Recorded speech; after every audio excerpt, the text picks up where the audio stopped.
हाकेंना ठोकण्यासाठी 11 जणांची टीम.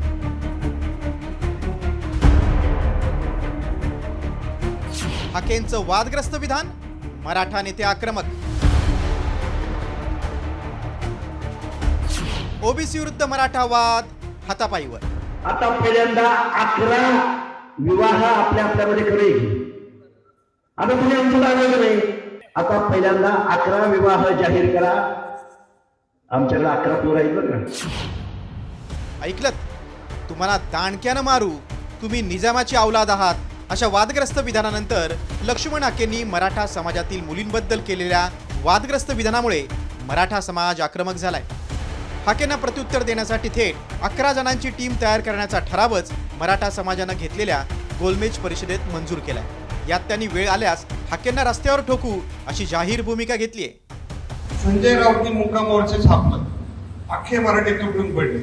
मग दुसरं आलं, दुसरे तुटून पडले. मुख्य मुद्दा बाजूला पडला आणि तुटून पडण्यात आपली वेळ गेली. आता आपल्याला उचकवलं जात आहे ते आता त्याला मी काल सुनावलाय का, पण सगळ्यांनी त्याला आता उत्तर देऊ नका. आपली चांगली 11 लोकांची टीम तयार करा, त्यांनीच त्याला ठोकायचं, बाकी काय करायचं नाही.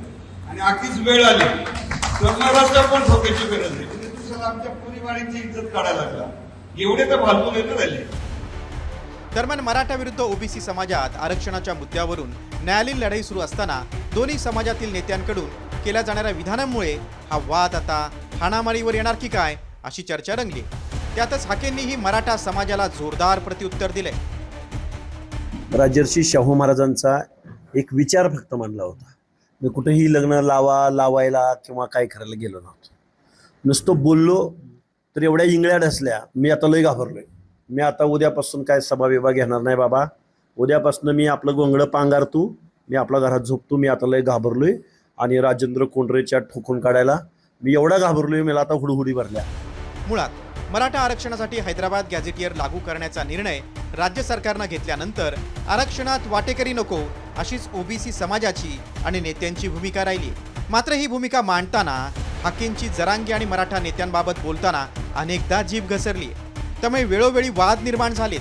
मात्र आता मराठा नेत्यांनी थेट गोलमेज परिषदेमध्येच हाकेंना ठोकण्याची भाषा केल्यानं ओबीसी विरुद्ध मराठा हा संघर्ष आणखी चिघळण्याची शक्यता आहे. बीडवरून योगेश काशीत आणि संभाजीनगरहून माधव सावरगावे, साम टीव्ही. आता isakal.com आहे देशातील नंबर 1 ची मराठी न्यूज वेबसाईट. प्रत्येक अपडेटसाठी isakal.com ला नक्की भेट द्या.